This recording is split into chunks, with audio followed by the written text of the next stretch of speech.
Hello friends, welcome to the new episode of my channel. আমি Prince. তো আজকে একটা সিনেমা নিয়ে কথা বলবো। এই সিনেমাটা মূলত 2019 সালের সিনেমা, একটা কোরিয়ান মুভি।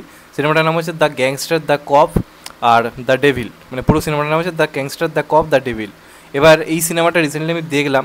আমি বলেইছিলাম যে এখন আমি বহু কোরিয়ান ড্রামা বা কোরিয়ান সিরিজ বিভিন্ন ধরনের সিনেমা দেখছি। তো এই সিনেমাটা মূলত হচ্ছে যারা সিরিয়াল কিলিং নিয়ে সিনেমা পছন্দ করে, সিরিয়াল কিলারকে ধরা নিয়ে একটা ইনভেস্টিগেট মুভি যারা পছন্দ করে, তাদেরকে বলবো চোখ বন্ধ করে এই সিনেমাটা দেখো এবং জাস্ট দেখার পর আমাকে কমেন্ট করে জানাও যে আমি কী সিনেমা তোমাদেরকে রেফার করলাম আজকে। এবার এই সিনেমাটার অনেকগুলো দুর্দান্ত দিক রয়েছে এবং এই সিনেমাটা আমি বহুত থ্রিলার দেখে নিয়েছি, নানা ধরনের ইন্ডাস্ট্রি, নানা কাজ দেখেছি। এই সিনেমাটা কেন সবার থেকে আলাদা সেটা নিয়ে কথা বলবো এবং আমি বলছি এই সিনেমাটা চোখ বন্ধ করে একবার জাস্ট ভরসা করে দেখুন। তবে একটা কথা বলার, এটা হিন্দিটা অ্যাভেলেবেল নেই, এটা পুরোপুরি কোরিয়ান ভাষাতেই রয়েছে, শুধু ইংলিশ সাবটাইটেল দিয়ে। তো আমি সেইভাবেই পুরো সিনেমাটা শেষ করলাম। তো মনে হলো এই সিনেমাটা দেখি জাস্ট আমি লাস্ট মুহূর্তে এরিয়ে পুরো ছিটকে গেছি। তো মনে হলো এটা নিয়ে আলোচনা করা অবশ্যই দরকার। তো আমি প্রত্যেককে রেফার করবো এই সিনেমাটা দেখতে। এবার কথা হচ্ছে কেন। গল্পের প্লটটা যদি একটু করে বলি, তাহলে একটা শহরে একজন সিরিয়াল কিলারের দেখা পড়েছে যে প্রত্যেক দিন রাত্রির একটা করে হচ্ছে মার্ডার করছে এবং তার মার্ডারের সে একটা মোটিভ বা কিছু চিহ্ন সে রেখে যাচ্ছে।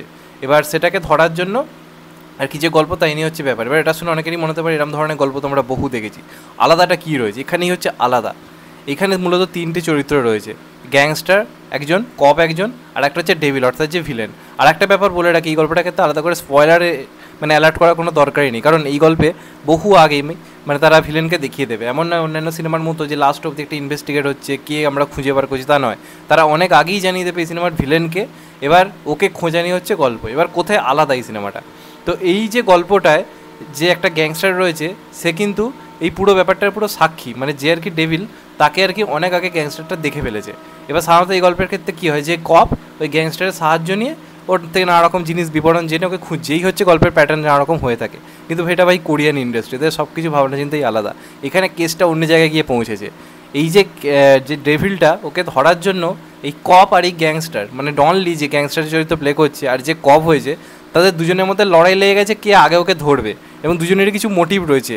কপের যে মোটিভ সে হচ্ছে আগে ওকে ধরে নিজের একটা প্রমোশন আনবে, একটা পুলিশ হিসেবে তার একটা নিজস্ব জায়গা রাখবে, এটা হচ্ছে তার মোটিভ। আর গ্যাংস্টারটার হচ্ছে কিছু অন্য মোটিভ রয়েছে, যে কারণে ও হচ্ছে এই ডেভিলটাকে খুঁজছে। এবার এই নিয়ে দুজনের মধ্যে ক্যাচেল, কে আগে ধরতে পারে এই নিয়ে তুমুল ক্যাচেল লাগবে, তাই নিয়ে হচ্ছে গল্প। এবার কে ওকে ধরতে পারবে তাই নিয়ে হচ্ছে গল্পটা। আর ওই যে কিলার সে কেন এরকম, তার কী মোটিভ রয়েছে, সেটার জন্য দেখতে হলে আপনাদেরকে সিনেমাটা দেখতে হবে। তো এত সুন্দর স্টোরি টেলিং, জাস্ট চিন্তা করতে পারবেন। অ্যাকশন তো অন্য লেভেলের, এরা দুজন মিলে একটা সিন রয়েছে, এই যে গ্যাংস্টার অর্থাৎ ডন লি আর একজন যে রয়েছে কপ, তারা দুজন মিলে কেসটা ইনভেস্টিগেট করছে। এমন সময় এদের ডন লির সঙ্গে অন্য একটা গ্যাংয়ের যে ঝামেলা, তাদের পুরো দলবল চলে আসে। ওইখানে যে অ্যাকশন সিকোয়েন্সটা রয়েছে, কপ আর গ্যাংস্টার দুজন মিলে অ্যাকশন করছে জাস্ট ফাটিয়ে দেওয়ার মতো। এবং ডন লি অন্য লেভেলের অ্যাকশন করে, ওরকম কিক বক্সিং তো করে না, হাতে হাতে অ্যাকশন। তো যে স্পিডে যেভাবে করে না, দেখতে দারুণ লাগে। এবং ওদের তো অ্যাকশন আপনারা জানেন অন্য লেভেলের হয়, যে অ্যানিমেলে ইন্টারভেলের যে অ্যাকশন বা বিভিন্ন সিনেমা যে অ্যাকশন দেখছেন, সব ওইখান থেকেই আলটিমেটলি নেওয়া। ওরা অ্যাকশন অন্য লেভেলের করে, অন্য টাইপের অ্যাকশন, অন্য লেভেলের ভায়োলেন্স থাকে। তো সেই জিনিসটাও রয়েছে গল্পের মধ্যে, ভায়োলেন্স, থ্রিলার, সাসপেন্স সব কিছু রয়েছে। প্লাস যে ভিলেন চরিত্রে অভিনয় করেছে তার পারফরমেন্স দেখলে আপনার তাক লেগে যাবে। এমনভাবে চরিত্রটাকে লেখা হয়েছে বা এমনভাবে মার্ডারগুলো করছে, সেটাও কোথাও গিয়ে দারুণ ইন্টারেস্টিংভাবে লেখা। আর এর যে গ্যাংস্টারটার, তার একে পেছনে ধরার মোটিভ কী, সেটাও কিন্তু এক প্রকার খুব ইন্টারেস্টিং ব্যাপার। এবং তার সঙ্গে সঙ্গে গ্যাং ওয়ার নানা রকম জিনিস তো রয়েছে। তারপর কোরিয়ার বিভিন্ন নানা জায়গায় দুর্নীতি, এই সমস্ত জিনিসগুলো তো গল্পে উঠেই এসছে। বিচার ব্যবস্থার অবস্থা ইত্যাদি নানা রকম জিনিস এই গল্পের মধ্যে রয়েছে। তো এইটা একটা পুরো অন্যরকম কাজ হয়েছে। বেশ কিছু সিন রয়েছে, যে সিনগুলো এক কথায় দুর্দান্ত, যেগুলো রীতিমতো এই যে কপ আর গ্যাংস্টারকে রীতিমতো যে ডেভিলটা চ্যালেঞ্জ জানিয়ে চলে যাচ্ছে, কোনো জায়গায় নিজের অস্ত্র ইচ্ছা করে রেখে দিচ্ছে যাতে ওকে খোঁজার জন্য, ওটা এনজয় করছে যে ওকে খুঁজছে। তো এই জিনিসগুলো এখানে দারুণভাবে লেখা রয়েছে। প্লাস গল্পের শেষে যে চমকটা রয়েছে ভাই, ফেটে হাতে চলে আসবে। লাস্টে যে টুইস্টটা দেওয়া হয়েছে না, একটা টুইস্ট রয়েছে গল্পে, সেই টুইস্টটা দেখার মতো ছিল। আমি অন্য ভাষায় দেখছি, কোনো রকমের সাবটাইটেল দেখছি, তাও ভাই রীতিমতো গায়ে গুসবাম্স দিচ্ছিল যে কী লেভেলের এরা প্লটটা চেঞ্জ করেছে। তো ওটা দেখার মতো কাজ। আমি বলবো প্রত্যেককে রেফার করবো এই সিনেমাটা দেখো। যারা কোরিয়ান ইন্ডাস্ট্রি কাজ ফলো করে তারা হয়তো অনেকেই দেখেছে, কারণ এটাকে টপ 10 কোরিয়ান সিনেমার প্রতি লিস্ট পাচ্ছেন, সেখানে এই সিনেমাটা থাকবেই। প্রত্যেকের একটা পছন্দের কাজ যারা দেখেছে। তো আমি বলবো যারা একটু এই ধরনের সিনেমা পছন্দ করেন, রেয়ার সিনেমা খুঁজছেন, আমি প্রত্যেকে রেফার করবো এই কাজটা দেখুন। জাস্ট আপনি যখন দেখা শেষ করবেন আপনি ভাববেন কী দেখে উঠলাম। কিছু চেস সিকোয়েন্স রয়েছে, কিছু জিনিস রয়েছে এক কথা অনবদ্য, এবং স্ক্রিন প্লেটা দেখার মতো। আর ক্যামেরার কাজ তো অন্য লেভেলের।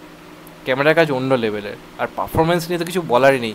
যে ডেভিল তো এত মারাত্মক, এছাড়া যে কপ হয়েছে বেসিক্যালি ডনলি যা পারফরমেন্স করে দিয়েছে না পুরো কাজটা জুড়ে, তার গেট আপ, তার হাঁটাচলা কথা, গ্যাংস্টার তাকে হেভি মানিয়েছে, এবং তাকে পুরোপুরি চরিত্রটা তার জন্যই যেন লেখা, হেভি লেগেছে। ডনলিকে তো আমার দারুণ লাগে, এবং আমি শুধু ভাবছি যখন প্রভাসের এগেনস্টে আমরা তাকে দেখতে পাবো স্পিরিটে, শোনা তো যাচ্ছে আছে, ব্যাপারটা জাস্ট ভেবে দেখো কেমন হবে, কোথায় গিয়ে দাঁড়াবে।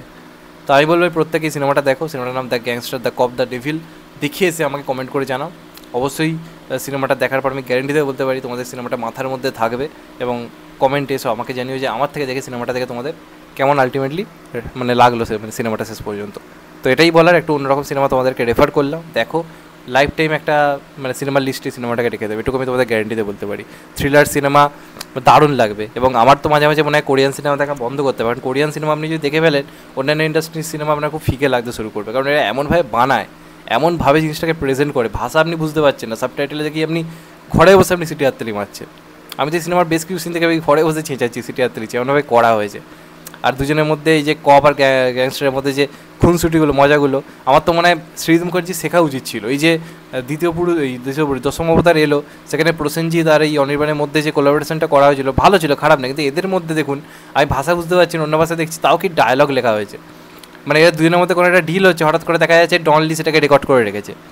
আবার এর কিছু প্রমাণ, যতই বন্ধুত্ব দেখা যাই করুক না কেন, ও কিছু একটা প্রমাণ রেখে দিচ্ছে দুজনে। তো দুজনের মধ্যে যে ফেস অফটা এই কভার গ্যাংস্টারের মধ্যে, সেটাও দেখার মতো। আবার এরা দুজন যখন একে ধরার জন্য একসঙ্গে ছুটছে, সেটাও চরম ছিল। তো ফুল টু বাওয়াল মুভি একদম, অবশ্যই দেখো, এটুকুই বলার।